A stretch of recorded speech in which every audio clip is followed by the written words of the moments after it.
Hello बच्चों, कैसे हो आप सब। आप सभी का स्वागत है आपके YouTube चैनल पाथवे पे। तो हम लोग विद्युत आवेश एवं क्षेत्र देख रहे थे। आज उसका लेक्चर नंबर 8 है और आज के इस लेक्चर में हम लोग देखेंगे कि विद्युत द्विध्रुव क्या होता है, जिसे हम इलेक्ट्रिक डाइपोल बोलते हैं, और इलेक्ट्रिक डाइपोल मोमेंट विद्युत द्विध्रुव आघूर्ण क्या होता है, इसको देखने वाले हैं। और आज के इस स्लाइड में हम लोग देखेंगे कि विद्युत द्विध्रुव के कारण अक्ष पर अगर कोई पॉइंट है तो उस पॉइंट पे विद्युत क्षेत्र की तीव्रता कितना होता है, तो इसे भी हम देखेंगे। तो चलिए हम लोग स्टार्ट करते हैं इस वीडियो को। तो अगर आपने अभी तक इस चैनल को सब्सक्राइब ना किया हो तो जल्दी जाके चैनल को सब्सक्राइब कीजिए और बेल आइकन को भी दबा दीजिए ताकि वीडियो का नोटिफिकेशन सबसे पहले आपके पास पहुंच जाए। ठीक है। तो और एक पॉइंट और ध्यान देना है कि अगर आपने प्रीवियस ईयर का जो लेक्चर है, पीछे का जो लेक्चर है, अगर आपने उसे ना देखा हो तो सबसे पहले जाके उसे देखिए, उसके बाद लेक्चर नंबर 8 में आइए। ठीक है। और उन सारे वीडियो का जो लिंक है वो हमने डिस्क्रिप्शन में डाल दिया है। ठीक है। तो चलिए स्टार्ट करते हैं हम लोग आज के क्लास को। तो आज का हमारा टॉपिक सबसे पहले हम देखेंगे कि विद्युत द्विध्रुव क्या होता है, जिसे हम लोग बोलते हैं इलेक्ट्रिक डाइपोल। तो आज हम लोग समझेंगे कि इलेक्ट्रिक डाइपोल जो एक वर्ड है वो क्या होता है। ठीक है। चलो, तो विद्युत द्विध्रुव क्या होता है, तो बोला है ऐसा निकाय जिसमें दो समान परिमाण व विपरीत प्रकृति वाले आवेश अल्प दूरी पर उपस्थित हो, उसे हम लोग क्या बोलते हैं, विद्युत द्विध्रुव कहलाता है। चलो इसे और समझते हैं ढंग से, जरा ध्यान दीजिए। यहाँ पे हमें एक कंडीशन क्या बताया है कि सबसे पहले बोला ऐसा निकाय। अब यहाँ पे एक वर्ड आया है निकाय। अब बात रहा कि निकाय जो है हम किसे बोलेंगे, तो निकाय का मतलब होता है सिस्टम। और सिस्टम की अगर हम लोग बात करें तो सिस्टम एक व्यक्ति का नहीं होता, उसमें कम से कम कितने लोग होना चाहिए, 2 लोग। जहां पे 2 है या 2 से ज्यादा है तब हम बोलेंगे कि वो एक सिस्टम है। अगर हम बोले कि हमारा एक सिस्टम है, तो अगर हमारा एक सिस्टम है तो हम अकेले नहीं है, हमारे साथ साथ कुछ और भी लोग शामिल है। ठीक है ना। तो हम लोग बात करें हैं निकाय का मतलब कि सिस्टम का, तो हम बात किए हैं ऐसा निकाय, है ना, ऐसा निकाय जिसमें 2 समान परिमाण व विपरीत प्रकृति वाले आवेश अल्प दूरी पर उपस्थित हो, तब उसको हम लोग बोलते हैं विद्युत द्विध्रुव कहलाता है। ठीक है। अब ध्यान देना, यहाँ पे हमारे पास एक आवेश है प्लस क्यू और एक और आवेश है, इसको हम लोग लेते हैं एक प्लस क्यू और एक आवेश है हमारा माइनस का क्यू, है ना। तो हमारे पास 2 आवेश है, प्लस और माइनस। अब इन दोनों आवेश को हमने क्या किया है कि अल्प दूरी, अब वो अल्प दूरी कितना होता है, तो वो अल्प दूरी है हमारा 2L, है ना। वो अल्प दूरी जो है हमारा वो कितना है, 2L। तो हमने क्या किया है कि प्लस आवेश और माइनस आवेश, ठीक है, तो प्लस चार्ज और माइनस चार्ज को हमने क्या किया है, 2L दूरी पे रख दिया है। तो यहाँ पे जो हमारा एक बना ये सिस्टम हम इसे क्यों बोल रहे हैं, निकाय हम इसे क्यों बोलते हैं, क्योंकि यहाँ पे 2 है, एक पॉजिटिव और एक नेगेटिव। तो बताया था कि सिस्टम तभी बोलेंगे जब वहां पे एक से ज्यादा हो। तो यहाँ पे 2 लोग हैं तो हम बोल सकते हैं इसको सिस्टम। तो यहाँ पे जो बना हमारा सिस्टम, यहाँ पे जो हमारा बना निकाय, इस निकाय को हम लोग क्या बोलते हैं, इस निकाय को हम लोग बोलेंगे विद्युत द्विध्रुव, है ना। तो हमने यहाँ से जाना कि विद्युत द्विध्रुव क्या होता है, तो बोलेंगे कि 2 समान परिमाण व विपरीत प्रकृति वाले आवेश एक दूसरे से अल्प दूरी पर रखे हों, तब उसको हम लोग क्या बोलते हैं, विद्युत द्विध्रुव कहते हैं, इलेक्ट्रिक डाइपोल बोलते हैं। ठीक है। चलिए इसके बारे में और जानते हैं। एग्जाम्पल की बात करेंगे तो हम बोलेंगे NaCl, है ना, NaCl। और क्या एग्जाम्पल हम लोग देखेंगे, H2O, और क्या है बोलो, HCl। अगर आप इसको ब्रेक कीजिएगा, NaCl को ब्रेक कीजिएगा तो आएगा Na प्लस और क्या आएगा बोलो, और आएगा Cl माइनस, है ना, Na प्लस और Cl माइनस। तो Na प्लस क्या हो गया तुम्हारा, Na प्लस हो गया तुम्हारा धनावेश और Cl माइनस क्या हो गया तुम्हारा ऋण आवेश। ठीक है। तो Na प्लस और Cl माइनस। उसी तरह से HCl को ब्रेक करेंगे तो H प्लस और Cl माइनस। H प्लस मतलब कि धनावेश हो गया और Cl माइनस मतलब कि ऋण आवेश। तो H पे जितना धनावेश है उतना ही Cl पे ऋण आवेश है। ठीक है।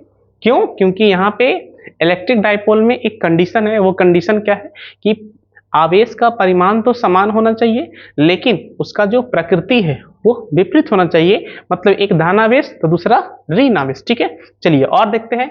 बोला दो दोनों आवेशों के मध्य का बिंदु द्विध्रुव का केंद्र कहलाता है।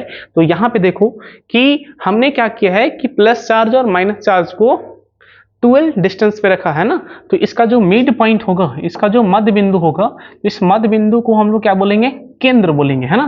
तो मध्य बिंदु क्या बोलेंगे हम लोग, केंद्र बोलेंगे। तो ये हमारा केंद्र हो गया, ठीक है। चलिए, अगर ये केंद्र हो गया तो हम यहां से ये लेंथ भी बता सकते हैं कि ये जो लेंथ है वो कितना हो जाएगा, बोलो। यहां से अगर हम लेंथ पूछेंगे तो ये लेंथ कितना हो जाएगा, L हो जाएगा, और ये भी कितना हो जाएगा, बोलो, L हो जाएगा। क्यों हमने ऐसा बोला, क्योंकि ये हमारा मध्य बिंदु है ना। अगर ये मध्य बिंदु है तो ये जो होगा दूरी, दोनों जो है दूरी वो इक्वल हो जाएगा ना, ये भी L और ये भी L हो जाएगा, ठीक है। चलिए और समझते हैं हम लोग इसको। तो अब हम लोग देखते हैं विद्युत द्विध्रुव आघूर्ण क्या होता है। तो सबसे पहले जिसे हम बोलते हैं इलेक्ट्रिक डाइपोल मोमेंट, अगर हम इसको इंग्लिश में जानेंगे तो हम इसे बोलेंगे कि ये है हमारा इलेक्ट्रिक, इसे हम बोलेंगे इलेक्ट्रिक डाइपोल मोमेंट, है ना। इसे हम बोलेंगे इलेक्ट्रिक डाइपोल मोमेंट। और इलेक्ट्रिक डाइपोल मोमेंट को हम लोग डिनोट करेंगे किससे, बोलो, P से करेंगे, है ना। इलेक्ट्रिक डाइपोल मोमेंट को हम लोग डिनोट करेंगे किससे, बोलो, P से करेंगे। अब ये होता क्या है, अब उसके बारे में देखते हैं। तो बोला विद्युत द्विध्रुव के किसी एक आवेश का परिमाण। अब सबसे पहले हम बात कर रहे हैं किसका, बोलो, विद्युत द्विध्रुव का। तो बोला है विद्युत द्विध्रुव के किसी एक आवेश का परिमाण एवं दोनों आवेशों के मध्य की दूरी के गुणनफल को हम लोग क्या कहते हैं, विद्युत द्विध्रुव आघूर्ण कहते हैं, ठीक है। तो यहाँ पे आपको हमने सिखाया, क्या बताया यहाँ पे कि विद्युत द्विध्रुव क्या होता है, जहां पे दो आवेश जिनका परिमाण समान लेकिन दोनों एक दूसरे से अल्प दूरी पर स्थित होते हैं, तब उसे हम क्या बोलते हैं, विद्युत द्विध्रुव। तो विद्युत द्विध्रुव आघूर्ण क्या है, तो बोला दोनों आवेशों में से किसी एक का परिमाण। तो ऐसा है कि दोनों आवेश का जो परिमाण है वो तो समान है, तो दोनों में से किसी एक का हमें लेना है परिमाण, ठीक है। तो अगर ये प्लस क्यू है तो ये होगा माइनस क्यू, तो दोनों में से किसी एक का आपको ले लेना है परिमाण। तो यहाँ पे हम क्या करेंगे कि दोनों में से किसी एक का परिमाण ले लेंगे और दोनों का बीच का दूरी, बताओ दोनों का बीच का जो दूरी है वो होता है 12, है ना। तो हम क्या लिखेंगे यहाँ पे कि हमारा जो विद्युत द्विध्रुव आघूर्ण है, जिसको हम लोग डिनोट करते हैं किससे, बोलो, P से। तो ये P क्या होगा, तो बोला है दोनों आवेशों में से किसी एक का परिमाण। तो दोनों आवेश का परिमाण तो सेम है, तो किसी एक का परिमाण ले लेंगे, तो हमने मान लिया Q। अब दोनों का बीच का दूरी कितना था, बोलो, 12 था, तो यहां से हो जाएगा इनटू में 2L, है ना। तो हमने यहां से लिख दिया P equal to Q into 2L, है ना। P equal to Q into क्या हो गया, बोलो, 2L। यहां पे ऐसे कर लेते हैं। तो हमने यहां से निकाल लिया कि P बराबर क्या निकल गया हमें, Q इंटू 2L, ठीक है। अब ये जो तुम्हारा विद्युत द्विध्रुव आघूर्ण जो है वो कैसा राशि होता है, बोलो, सदिश राशि होता है ना। तो विद्युत द्विध्रुव आघूर्ण जो है वो सदिश राशि है। तो इसे सदिश के फॉर्म में हम लिख सकते हैं, इसे हम सदिश के फॉर्म में भी लिखेंगे। सदिश के फॉर्म में कैसे लिखेंगे, जरा ध्यान दीजिए। यहाँ पे सदिश के फॉर्म में अगर आपको लिखना है इसे, तो हम इस तरह से लिख देंगे, P vector equal to Q into 12 vector, है ना। P vector equal to Q into 12 vector. तो ये हमारा हो गया सदिश के रूप में, ठीक है। चलिए, अब हमने यहाँ तो जान लिया कि विद्युत द्विध्रुव आघूर्ण जो है वो कैसा राशि होता है, सदिश राशि होता है। तो अगर सदिश राशि है तो इसका परिमाण भी होगा, इसका परिमाण भी होगा और दिशा भी होगा, है ना। परिमाण भी होगा और दिशा भी होगा। तो परिमाण तो हमने निकाल लिया है, Q इंटू 12। अब बात रहा दिशा का, तो दिशा जो होता है वो ऋण आवेश से, ध्यान देना यहाँ पे, ऋण आवेश से धन आवेश की ओर होता है। तो विद्युत द्विध्रुव आघूर्ण की जो दिशा होती है वो ऋण आवेश से किधर होती है, बोलो, धन आवेश की ओर। अगर हम आपको फिर से अगर विद्युत द्विध्रुव बनाए तो जरा ध्यान दीजिए, फटाक से बना देते हैं। यहाँ पे ये हमारा बन गया, एक और हम ले लेते हैं यहाँ से, ये चलो, हाँ, एक हमने ये ले लिया, इसे काट देते हैं। चलिए, ये हमारा बन गया विद्युत द्विध्रुव। अब यहाँ से एक और काम करना पड़ेगा, हमें इसे मिला देना होगा। तो ये हमने यहाँ से मिला दिया। ये डिस्टेंस कितना होता है बोलो? ये जो डिस्टेंस होता है वो हमारा 12 होता है। अच्छा, इसको क्या बोलते हैं? इसको हम बोलते हैं सेंटर, है ना। ये सेंटर हो गया। यहाँ पे चार्ज कितना होगा बोलो? ये हो गया -q, तो ये क्या होगा बोलो? ये हो जाएगा +q, है ना। अब हमें दिशा बताना है। दिशा क्या होता है बोलो? ऋण आवेश से धन आवेश की ओर। तो ऋण आवेश से धन आवेश की ओर बात करेंगे तो ऋण आवेश हमारा ये है और धन आवेश हमारा ये है। इसका दिशा होता है इधर। तो हमने यहां से इलेक्ट्रिक डाइपोल मोमेंट, जिसको बोलते हैं विद्युत द्विध्रुव आघूर्ण, तो विद्युत द्विध्रुव आघूर्ण का जो दिशा होता है वो किधर होता है? तो ऋण आवेश से धन आवेश की ओर, मतलब -q से +q की ओर। ठीक है, चलिए अब आगे हम लोग जान लेंगे इसके बारे में, और भी पॉइंट होगा। सबसे पहला क्या है? अच्छा, ये क्या है? माना एक विद्युत द्विध्रुव के दोनों आवेशों की मध्य की दूरी 12 है ना। अच्छा, उसी को यहाँ पे एक्सप्लेन करना है, तो फिर से कर देते हैं आपको। ये हो गया -q, ये हो गया आपका +q। इसके बीच का दूरी कितना होता है बोलो फिर से आप? इसके बीच का दूरी कितना होता है बोलो? आपसे पूछ रहे हैं इसका बीच का दूरी कितना होता है? 12 होता है ना। चलिए, ये हो गया इसका मध्य बिंदु, है ना। ये क्या हो गया इसका? ये हो गया इसका मध्य बिंदु, है ना। चलिए, तो अगर ये मध्य बिंदु है तो हमें P क्या आएगा बोलो? P हमारा आ जाएगा Q × 12। P बराबर हमारा हो जाएगा Q × 12, है ना। सदिश के रूप में फिर से यहाँ पे लिख देते हैं। सदिश के रूप में अगर आपसे पूछे सदिश के रूप में, तो सदिश के रूप में भी हम लोग यहाँ से लिख देंगे P vector equal to Q × 12, है ना। तो ये हमारा हो गया सदिश के रूप में। ठीक है, चलिए अब यहाँ से और देख लेंगे इसका दिशा क्या होगा बोलो? माइनस से प्लस की ओर। इसका जो दिशा होता है वो होता है माइनस से प्लस की ओर। ठीक है, चलिए अब यहाँ से हम लोग देखेंगे, एक तो उसका मात्रक देख लेंगे और एक उसका बीमा, है ना। तो दोनों को बता देते हैं, मात्रक और बीमा। यहाँ पे हम लोग उसको एक्सप्लेन कर देते हैं। सबसे पहले हम बात करेंगे मात्रक का। तो मात्रक क्या होता है, कैसे निकालते हैं? ये तो लिखा हुआ, चलो ठीक है, आप नोट कर लेना अपने नोट्स में। वो आता कैसे वो बता देते हैं। P इक्वल टू क्या लिखा हुआ? Q × 12। तो हमारा है P इक्वल टू है हमारा Q × 12, है ना। P equal to Q × 12। अब ये बताइए कि Q क्या है? तो बोलेंगे ये Q जो है आवेश है, और आवेश का मात्रक होता है कूलम, है ना। आवेश का मात्रक क्या होता है? कूलम होता है। और ये 12 क्या है? 12 जो है हमारा वो दूरी है, और दूरी का मात्रक हम लोग पढ़ चुके हैं। दूरी का मात्रक होता है मीटर, है ना। तो हमने यहाँ से निकाल लिया कूलम मीटर, है ना, कूलम मीटर। तो विद्युत द्विध्रुव आघूर्ण का जो मात्रक होता है वो क्या होता है?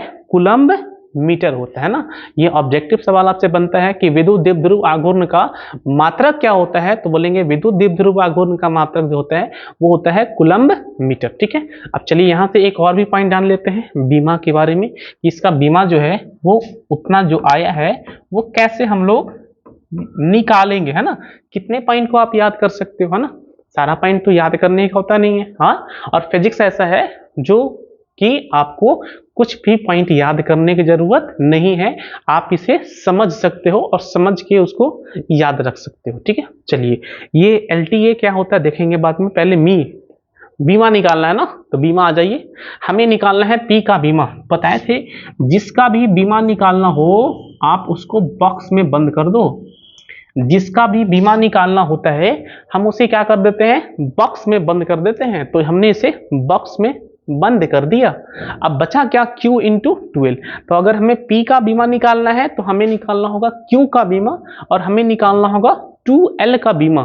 तो जरा बताइए यहाँ से कि हमें यहाँ से लिख देंगे Q का बीमा और इनटू में लिख देंगे 2L का बीमा।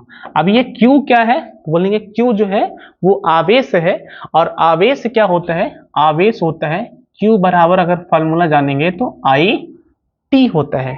तो I का जो डायमेंशन I होगा, और T मतलब समय का डायमेंशन T ही होता है।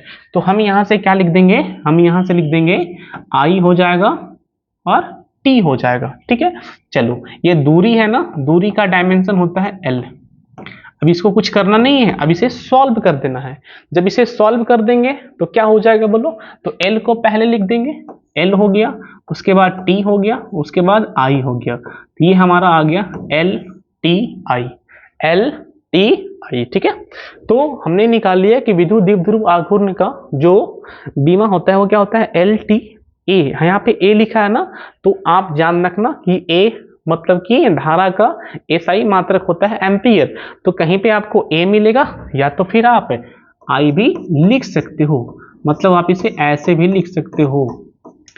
तो एल टी आई बोलो या एल टी ए बोलो, ठीक है। तो आपको देखना पड़ेगा कि ऑप्शन में क्या लिखा हुआ है, एल टी ए लिखा हुआ है या एल टी आई लिखा हुआ, दोनों ही सही होगा, ठीक है। चलो, तो हमने यहां से देख लिया कि विद्युत द्विध्रुव आघूर्ण क्या होता है, ठीक है। आगे, अब आगे हमें एक टर्म है जिसे हम बोलते हैं आदर्श द्विध्रुव। हम बात किसका कर रहे हैं बोलो, हम बात जो कर रहे हैं आदर्श द्विध्रुव का कर रहे हैं, है ना। आइडियल डाइपोल, है ना, इसे क्या बोलेंगे, आइडियल डाइपोल। अगर हम इसे लिखेंगे तो क्या लिखेंगे बोलो, इसे लिखेंगे हम लोग आइडियल डाइपोल। ये हमारा हो गया आइडियल डाइपोल। ये आइडियल डाइपोल क्या होता है उसके बारे में हम लोग देखते हैं। तो ये आइडियल की डाइपोल क्या है, जरा ध्यान दीजिए। बोला ऐसा द्विध्रुव जिसमें आवेश लगभग अनंत परिमाण का हो। जरा ध्यान देना यहाँ पे कि बोला है ऐसा द्विध्रुव जिसमें आवेश जो है वो लगभग अनंत परिमाण का हो, और तथा आवेशों के मध्य जो दूरी है वो क्या होना चाहिए बोलो, शून्य होना चाहिए। तब उसे हम क्या बोलेंगे, आदर्श द्विध्रुव बोलेंगे। तो आदर्श द्विध्रुव हम किसे बोलेंगे, तो हमको बोलना ये होगा कि ऐसा द्विध्रुव जिसमें आवेश जो हो वो लगभग अनंत लंबाई अनंत परिमाण का हो, मतलब कि बहुत बड़ा आवेश होना चाहिए, है ना। और जो हमारा दूरी होना चाहिए वो शून्य हो जाए, मतलब कि दो आवेश, एक प्लस और एक माइनस। तो अगर ये प्लस और ये माइनस जो है वो काफी बड़ा हो जाए, है ना, और इसका जो दूरी है वो काफी छोटा हो जाए, मतलब कि जीरो के बराबर, है ना। मतलब कि दो आवेश जो है वो एक ही जगह हो गया, प्लस और माइनस जो है दोनों जो है वो एक ही जगह आ गया, और दोनों का परिमाण जो है वो काफी ज्यादा है ना, बहुत बड़ा है। मतलब अनंत का मतलब काफी ज्यादा बड़ा होता है। तब उस केस में वो कैसा द्विध्रुव होगा, उस केस में वो द्विध्रुव जो होगा वो हमारा आदर्श द्विध्रुव होगा, ठीक है। अगर वो आदर्श द्विध्रुव है तो हम लोग उसको बिंदु द्विध्रुव भी कहेंगे, है ना। क्या बोलेंगे उसको हम लोग, बिंदु द्विध्रुव भी उसे हम कहेंगे, ठीक है। चलिए, तो ये हमारा था आदर्श द्विध्रुव। अब हम लोग जो पढ़ेंगे वो देखने वाले हैं विद्युत द्विध्रुव के कारण विद्युत क्षेत्र की तीव्रता। तो विद्युत द्विध्रुव मतलब कि वही भाई इलेक्ट्रिक डाइपोल के कारण विद्युत क्षेत्र की तीव्रता जो है वो कितना होता है वो हमें देखने वाले हैं। ये जो है ना ये काफी इंपॉर्टेंट है एग्जाम के पॉइंट ऑफ व्यू से, क्योंकि एग्जाम में ये 5 मार्क्स का आपका सवाल आता है। अगर हम लोग इसका देखें कि इसका वेटेज क्या है एग्जाम में, तो इसका एग्जाम में जो वेटेज होता है वो 5 मार्क्स के आसपास का आता है ना। तो अगर विद्युत क्षेत्र एवं विद्युत आवेश एवं क्षेत्र से अगर आपका 5 मार्क्स का सवाल आने का संभावना है तो उसमें ये भी भाई साहब शामिल है ना। तो इसका भी नंबर आ जाएगा, है ना। तो इससे भी पूछा जा सकता है, तो ये भी सवाल आने का चांस मिलता है। तो ये कैसे निकलता है सबसे पहले उसे देखेंगे। तो इसका होता है 2 केस, 2 नहीं तो हम देखेंगे 3 केस। तो पहला देखेंगे अक्ष पर, फिर देखेंगे निरक्ष पर, और फिर हम लोग देखने वाले हैं कि किसी भी बिंदु पर, मतलब कि जनरल पॉइंट पे। तो आज का हमारा जो टॉपिक है वो किस पे है बोलो, अक्ष पे। तो हम देखने हैं कि विद्युत द्विध्रुव के अक्ष पर अगर कोई पॉइंट उपस्थित है तो उस पे हमारा विद्युत क्षेत्र की तीव्रता जो है वो कितना होगा, ये जरा ध्यान दीजिएगा, ठीक है। ध्यान दो, यहाँ पे ये हमारे पास माइनस क्यू है, ये हमारे पास प्लस क्यू है, और दोनों जो चार्ज है एक दूसरे से कुछ दूरी पे है। तो ये दूरी को आप मान लो कि ये जो दूरी है, हमने इस दूरी को कुछ न कुछ मान लेते हैं। ये हमने दूरी मान लिया, और ये जो हमारा दूरी है वो हमने दूरी को मान लेते हैं कि हमारा जो दूरी है वो 12 है ना। ये जो दूरी है वो हमारा कितना है बोलो, ये जो दूरी है हमारा वो है हमारा है 2L। ऐसा करते हैं, इसे और नज़दीक बनाना पड़ेगा क्योंकि इसमें और भी फिगर बनने वाला है। तो एक काम करो, यहाँ से हमने दूरी को पहले तो हमने इस दूरी को आपको लेना पड़ेगा। तो ये दूरी हमने ले लिया यहाँ से यहाँ का, और ये दूरी को हम लोग मान लिए कितना बोलो, ये जो दूरी है वो हमारा है 12। एक मिनट, एक हाँ, ये जो दूरी है हमारा वो कितना है बोलो 2l। जरा ध्यान से देखिएगा इसको, ये दूरी हमारा कितना है बोलो, ये दूरी जो है हमारा वो हमारा 2l है। ठीक है, चलिए अभी बताया था कि विद्युत द्विध्रुव का जो केंद्र होता है, विद्युत द्विध्रुव का जो केंद्र होता है ना, मध्य बिंदु जो होता है उसे हम लोग केंद्र बोलते हैं। अगर ये केंद्र है, जरा बताइए कि ये जो लेंथ है, ये जो लेंथ है, ये लेंथ कितना आ जाएगा, तो बोलेंगे कि ये जो लेंथ है ये l हो जाएगा, और ये भी लेंथ कितना हो जाएगा बोलो l हो जाएगा। अच्छा, इसको हम लोग क्या नाम देंगे, इसको हम लोग नाम दे देते हैं पॉइंट O, है ना, ये हमारा पॉइंट हो गया O। अब इसे ध्यान से समझना, हम क्या करते हैं, इस लाइन को आगे की ओर बढ़ाएंगे, है ना, ये जो रेखा है इस रेखा को हम लोग आगे की ओर बढ़ाएंगे तो कुछ ऐसा बढ़ेगा, ये इस तरह से, है ना। तो इसको हम लोग क्या बोलेंगे, इसको हम लोग बोलते हैं अक्ष। ये है हमारा अक्ष, ठीक है ना। इसी लाइन को अगर आगे की ओर बढ़ाएंगे तो ये क्या कहलाएगा, अक्ष कहलाएगा।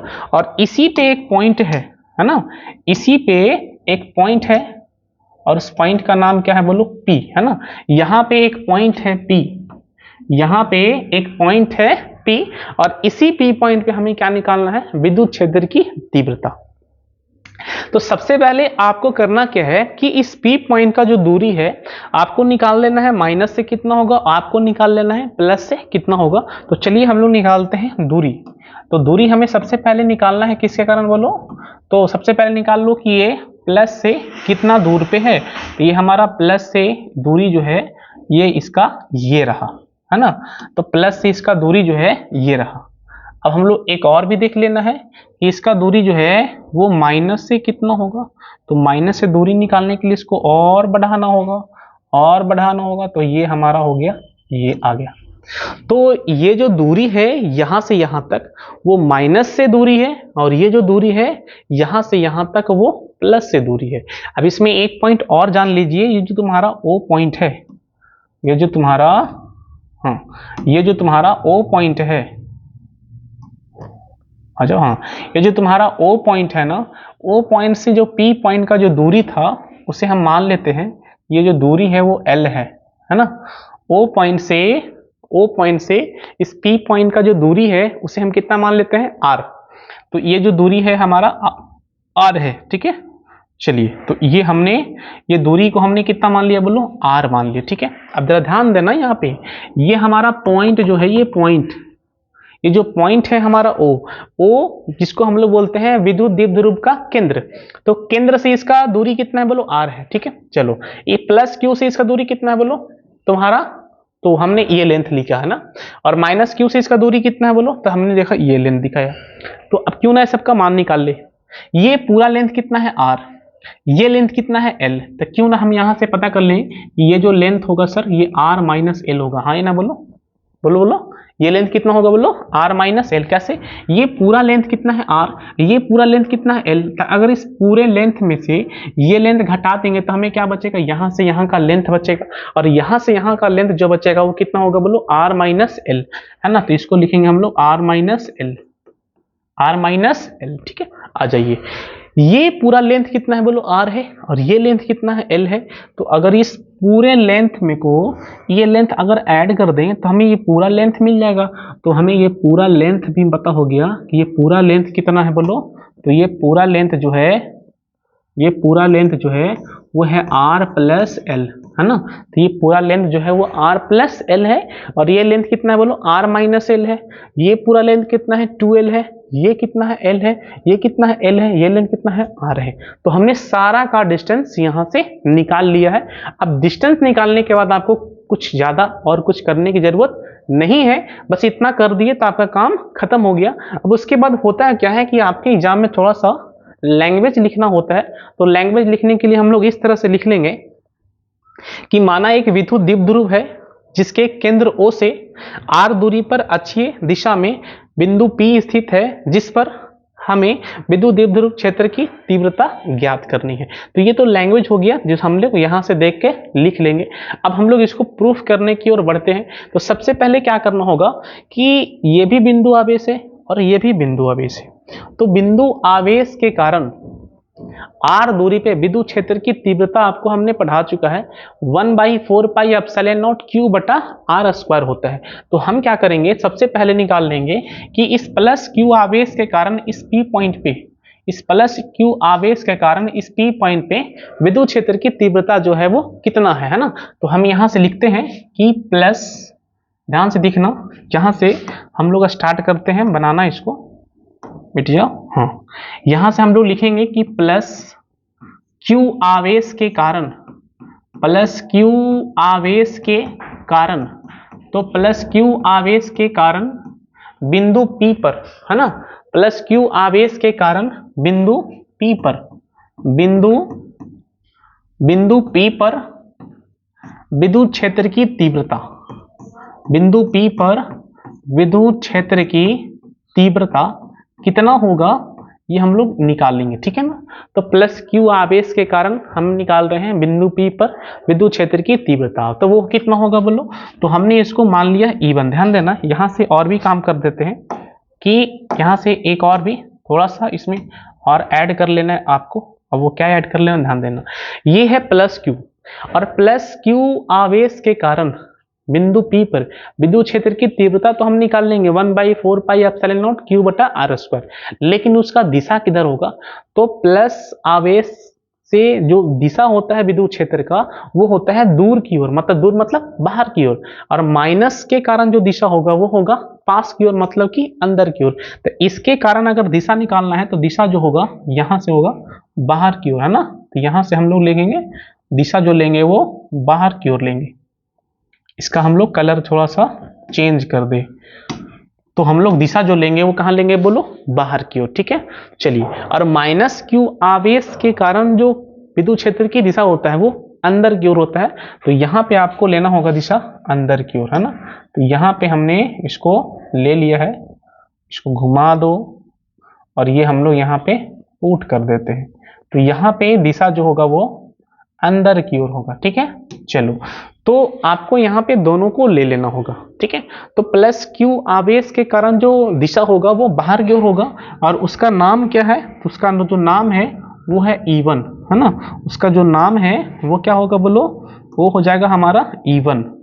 तो ये हो गया हमारा E1, ठीक है। और माइनस क्यू आवेश के कारण जो होगा वो होगा हमारा E2, है ना। तो E1 और E2, ठीक है। चलिए, अब इसको हम लोग प्रूफ करने की ओर बढ़ते हैं। तो E1 का मान निकालो कि E1 का जो मान है वो कितना आ जाएगा बोलो। तो E1 का जो मान आ जाएगा वो आ जाएगा 1/4 पाई एप्सिलॉन नॉट Q बटा R स्क्वायर, Q बटा R स्क्वायर। और R स्क्वायर का मतलब कि दूरी, तो बताओ इस प्लस क्यू आवेश से इस P पॉइंट का दूरी कितना है, तो बोलेंगे इस प्लस क्यू आवेश से इस P पॉइंट का जो दूरी है वो है R माइनस L। तो यहाँ हो जाएगा हमारा, यहां हो जाएगा R माइनस L का होल स्क्वायर, और इसे हम मान लेते हैं इक्वेशन नंबर 1, ठीक है। उसी तरह से आपको फिर से निकालना होगा कि इस माइनस क्यू आवेश के कारण, है ना, ये माइनस क्यू आवेश के कारण, यहां पे हम लोग लिखेंगे माइनस क्यू आवेश के कारण बिंदु P पर, बिंदु P पर विद्युत क्षेत्र की तीव्रता, विद्युत क्षेत्र की तीव्रता, तो माइनस से क्यू आवेश के कारण जो विद्युत क्षेत्र की तीव्रता है बिंदु P पर वो है कितना बोलो, E2। और E2 हम लोग निकालेंगे यहां से कि E2 का मान कितना आएगा, तो E2 आ जाएगा आपका 1/4 पाई एप्सिलॉन नॉट Q बटा R स्क्वायर। अब R कितना है बोलो, तो माइनस Q से इस P पॉइंट का दूरी है R प्लस L, तो हम यहां से लिख देंगे R प्लस L का होल स्क्वायर, है ना, R प्लस L का होल स्क्वायर, और इसे हम मान लेते हैं इक्वेशन नंबर 2। अब जरा ध्यान से देखिएगा इन दोनों ही इक्वेशन को आप, ये है हमारा E1, ये है हमारा E2, ये दोनों का मान हमने लिख दिया है। अब हमें ये बताओ कि E1 और E2 में आपको बड़ा कौन दिख रहा है, तो बड़ा हम जो डिसाइड करेंगे तो देखेंगे कि 1/4 पाई एप्सिलॉन नॉट दोनों में है, यहां भी है और यहां भी है, देखो Q भी है दोनों में है, तो डिसाइड करेगा तुम्हारा जो नीचे का जो टर्म है R माइनस L और R प्लस L। तो जो नीचे में यहां से डिवाइड कितना से हो रहा है, R माइनस L के होल स्क्वायर से, है ना, और यहाँ पे जो डिवाइड हो रहा है वो R प्लस L के होल स्क्वायर से।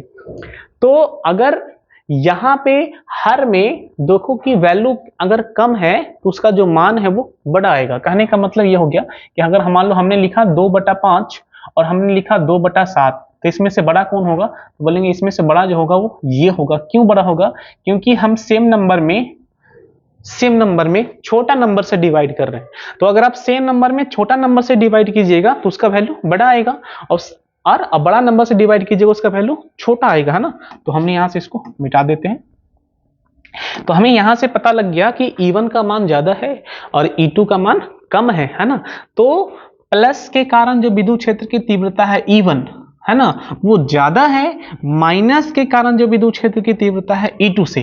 तो E1 ज्यादा है किससे बोलो, E2 से, है ना। E1 ज्यादा है किससे बोलो, E2 से।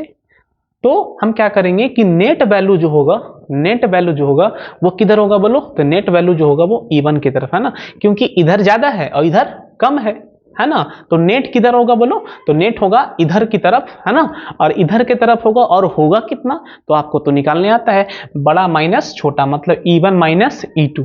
तो हम क्या करेंगे कि बिंदु P पर हम क्या करेंगे कि बिंदु P पर नेक्स्ट लिखेंगे हम लोग बिंदु P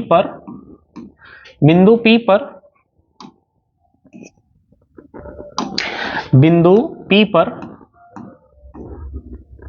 विद्युत क्षेत्र की तीव्रता।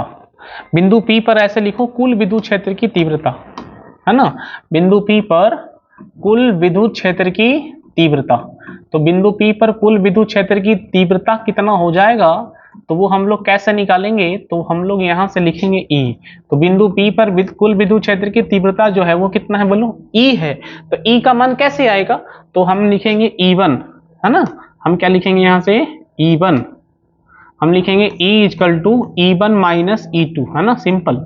E equal to E1 minus E2, और E1 का मान भी आपको पता है, E1 का मान कितना है, डालिए यहां से 1/4 पाई एप्सिलॉन नॉट Q बटा R माइनस L का होल स्क्वायर, और माइनस में E2 का वैल्यू कितना है 1/4 पाई एप्सिलॉन नॉट, है ना, Q बटा R प्लस L का होल स्क्वायर। अब कुछ नहीं करना है, इसको सॉल्व करना है जैसे आप मैथ में सॉल्व करते हो सवाल को। क्या मिला दोनों में मिल रहा है 1/4 पाई एप्सिलॉन नॉट जो है वो दोनों में है, अगर दोनों में है तो बाहर हो गया। अच्छा, और भी कुछ है क्या, तो देख रहे हैं कि दोनों में Q का मान भी दोनों में है ना, तो उसको भी हम लोग क्या कर दिए, बाहर कर दिए। ठीक है, थोड़ा सा टेक्निकल प्रॉब्लम है, 1 मिनट इंतजार कीजिए, फिर से स्टार्ट करते हैं।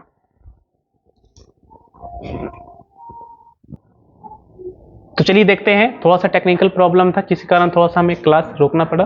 अब हमने क्या करना है, हमें E का मान निकालना है। ठीक है, दोनों में क्या मिल रहा है 1/4 पाई एप्सिलॉन नॉट, दोनों में जो है वो 1/4 पाई एप्सिलॉन नॉट जो है वो दोनों में है। उसके बाद हम क्या देख रहे हैं कि दोनों में क्या शामिल है बोलो, कि Q शामिल है, दोनों में जो है वो Q शामिल है। उसके बाद क्या है बोलो 1/R माइनस L का होल स्क्वायर, है ना, और माइनस में 1/R प्लस L का होल स्क्वायर, है ना। तो ये हमारा हो गया। अब इसे सॉल्व कर देते हैं। सॉल्व कैसे करेंगे ध्यान से देखिएगा, ये 1 एक काम करो यहां से आप लिख दो इसे Q/4 पाई एप्सिलॉन नॉट। अब सॉल्व कैसे करते हैं, तो एक ही ऑप्शन यहाँ पे दिख रहा है, हमें एलसीएम लेना होगा, तो एलसीएम लेंगे तो होगा R माइनस L का होल स्क्वायर, और क्या हो जाएगा बोलो, ये हो जाएगा R प्लस L का होल स्क्वायर, है ना, R माइनस L का होल स्क्वायर और R प्लस L का होल स्क्वायर। तो आप देखो ये कैंसिल आउट हो जाएगा, तो ये यहाँ मल्टीप्लाई, तो क्यों ना हम इसे खोल देते हैं, तो R square plus L square और प्लस में 2RL। ऐसा हमने क्यों लिखा, क्योंकि ये है A प्लस B का होल स्क्वायर। अब चलो यहाँ से माइनस हम लोग कर लेते हैं। अब यहाँ से बताओ कि ये कैंसिल आउट होगा तो ये यहाँ मल्टीप्लाई होगा, तो ये हो जाएगा R स्क्वायर, है ना, L स्क्वायर, और हो जाएगा तुम्हारा 2RL। लेकिन ये है A माइनस B का होल स्क्वायर, तो यहाँ प्लस होगा, सॉरी यहाँ प्लस होगा और यहाँ पे माइनस होगा, लेकिन यहाँ पे क्या होगा बोलो, यहाँ पे प्लस होगा और यहाँ पे क्या होगा, माइनस होगा। लेकिन हमें माइनस से गुना भी करना है, तो क्यों ना हम माइनस से गुना भी कर लेते हैं। तो जब माइनस से गुना कर लीजिएगा तो ये हो जाएगा आपका माइनस और ये हो जाएगा आपका प्लस। तो हमने यहाँ से निकाल लिया है ये वैल्यू। कुछ नहीं करना है आपको कि इसका जो फॉर्मूला लिखते हैं उसमें माइनस से गुना कर दीजिएगा, तो जो माइनस में था वो प्लस में हो जाएगा और जो प्लस में था वो माइनस में हो जाएगा। अब इसके बाद क्या करना है, इसके बाद कुछ नहीं करना है, आपको काट लेना है। अगर आपको काटने आता है ना तो इसको काट दीजिए, है ना। तो काटिए, तो कैसे काटिएगा, R स्क्वायर से R स्क्वायर एल स्क्वायर से एल स्क्वायर, है ना। तो 2RL और यहां भी है 2RL, तो क्या लिखेंगे, तो हम यहां से लिखेंगे, हम लोग क्या लिखेंगे कि E का जो मान आएगा वो आ जाएगा Q बटा 4 पाई एप्सिलॉन नॉट, है ना, 2 2 4, तो यहां से लिख देंगे हम लोग 4RL। अब जरा नीचे में थोड़ा सा ध्यान देना होगा आपको, ये स्क्वायर को पहले भूल जाओ, उसके बाद देखो। कहने का मतलब ये है कि कहीं पे अगर आपको ऐसा मिल जाए कि एक्स स्क्वायर और वाई स्क्वायर, है ना, तो सबसे पहले हम इस स्क्वायर को भूल जाएंगे कि स्क्वायर है ही नहीं। उसके बाद आप क्या करो, एक्स और वाई में गुना करो तो हो जाएगा एक्स वाई, उसके बाद पूरा के ऊपर क्या कर दो, स्क्वायर कर दो। तो सेम यही लॉजिक आपको यहाँ पे लगा देना है। तो यहाँ पे ये लॉजिक लगाएंगे तो a माइनस बी है, यहाँ पे a प्लस बी है, तो क्या होगा बोलो, ए स्क्वायर माइनस बी स्क्वायर। तो यहाँ पे हमारा हो जाएगा, ए स्क्वायर माइनस बी स्क्वायर, है ना। तो यहां से हम लोग ब्रेक कर लेते हैं, यह था हमारा 4RL, और यहां से हो जाएगा ए स्क्वायर मतलब कि आर स्क्वायर और माइनस में एल स्क्वायर, और पूरे का क्या हो जाएगा बोलो, होल स्क्वायर। अब यहां तक पहुंचने के बाद आपको एक करना है आराम, ठीक है। अब वो आराम इसलिए करना है क्योंकि यहां के बाद थोड़ा सा आपको एक कंडीशन लेना होता है, और वो कौन सा कंडीशन, जरा ध्यान दीजिए। वो कंडीशन है हमारा कि यदि R much much greater than L, यदि R जो है L से काफी ज्यादा बड़ा है ना, तो अगर R L से काफी ज्यादा बड़ा है तो उस कंडीशन में क्या होगा कि अगर आप R square minus L square निकालिएगा, है ना, तो R square minus L square अगर हम लोग निकालेंगे तो ये लगभग हम इसको आर स्क्वायर के बराबर ले सकते हैं, क्योंकि आर का जो मान है वो एल से काफी ज्यादा बड़ा है ना, much much greater than L. तो अगर आर एल से काफी ज्यादा बड़ा है तो उसका स्क्वायर कर देंगे तो और बड़ा हो जाएगा। तो एल पहले से ही छोटा था, स्क्वायर कीजिएगा तो बड़ा होगा, लेकिन उतना बड़ा ना हो पाएगा, तो घटाने से जब कितना होगा, आर स्क्वायर के बराबर हो जाएगा। तो यहां से हम क्या करेंगे, यहां से हम E का मान निकाल लेंगे, और ये हो जाएगा हमारा Q बटा 4 पाई एप्सिलॉन नॉट, ये हो जाएगा 4RL, और इसको क्या लिख सकते हैं, इसको हम लिख देंगे आर स्क्वायर, है ना, और इसका होल स्क्वायर, है ना। तो यहां से हमारा निकल के क्या आ गया, E बराबर Q बटा 4 पाई एप्सिलॉन नॉट, है ना, ये हो जाएगा हमारा 4RL, है ना। तो क्यों ना एक थोड़ा सा हम लोग यहाँ पे एक ट्विस्ट कर लेते हैं, और वो ट्विस्ट क्या है, ध्यान दीजिएगा थोड़ा सा, इसको एक नए तरीके से आप यहाँ पे इसको लिखिए। इसको आप ऐसे लिखिए 1/4 पाई एप्सिलॉन नॉट, है ना। अब इसको थोड़ा सा ऐसे लिख दो, आप यहाँ पे लिख दो ऐसे Q इंटू 12, हटो, हाँ, Q इंटू में 12 कर लो और इंटू में कर लो 2R। अगर ऐसा लिखने से किसी बच्चा को दिक्कत है तो आप हमें बता सकते हैं। हम इसको इस तरह से लिखे तो कोई प्रॉब्लम ना होना चाहिए। क्यों नहीं होना चाहिए, क्योंकि 2 दूना 4 और R में करेंगे L से तो हो जाएगा RL। तो देखो 4RL, पहले भी वही था अभी भी वही है। अब ये हो जाएगा तुम्हारा 2 दूना 4, लेकिन इसको ऐसे लिखिएगा R क्यूब और इंटू में R। ऐसा लिखने से फायदा में क्या होगा, ये R और ये R कैंसिल आउट हो जाएगा। आप बताइए Q इंटू 12 जो है वो कहीं ना कहीं तो आप उसे देखे होंगे, और उसे कहाँ देखे हो, तो उसे हम लोग देखे हैं इलेक्ट्रिक डाइपोल, जब हम लोग पढ़ रहे थे तब, है ना। तो इलेक्ट्रिक डाइपोल मोमेंट जो है वो क्या होता है, Q इंटू 12 होता है ना। तो यहाँ पे हम लोग क्या लिखेंगे, 1/4 पाई एप्सिलॉन नॉट, ये हो गया हमारा P, ये क्या बन जाएगा हमारा P बन जाएगा। तो अगर हम इसको बॉक्स में घेर दें तो आप इसे क्या लिखिएगा, ये जो वैल्यू है आप इसे लिखिएगा P, है ना। तो ये हो जाएगा आपका P, और 2 से गुना कर देंगे तो हो जाएगा 2P, और बटे में क्या हो जाएगा RQ, है ना। तो हमने यहाँ से E का मान जो है वो हमने यहाँ से निकाल लिया 1/4 पाई एप्सिलॉन नॉट 2P बटा RQ, 1/4 pi epsilon not 2P बटा RQ, ठीक है। तो हमने यहाँ से देख लिए हैं कि बिंदु इलेक्ट्रिक डाइपोल मतलब कि विद्युत द्विध्रुव के कारण अक्ष पे अगर कोई पॉइंट स्थित है ना, जिसका दूरी केंद्र से कितना है R है, तो उस P पॉइंट पे विद्युत क्षेत्र की जो तीव्रता होगा वो कितना होगा 1/4 पाई एप्सिलॉन नॉट 2p/r³। अब ये p क्या है, तो बोलेंगे p जो है हमारा विद्युत द्विध्रुव आघूर्ण है ना, सॉरी हाँ, विद्युत द्विध्रुव आघूर्ण है, जिसको बोलते हैं इलेक्ट्रिक डाइपोल मोमेंट, है ना। तो p जो है हमारा विद्युत द्विध्रुव आघूर्ण है। इसको सदिश के फॉर्म में भी आप लिख सकते हो। सदिश के फॉर्म में कैसे लिखेंगे, ध्यान देना, यहाँ पे लिख देते हैं सदिश के फॉर्म में, सदिश के रूप में। तो सदिश के रूप में लिखिएगा तो ऐसे लिख दीजिए आप यहाँ से E बराबर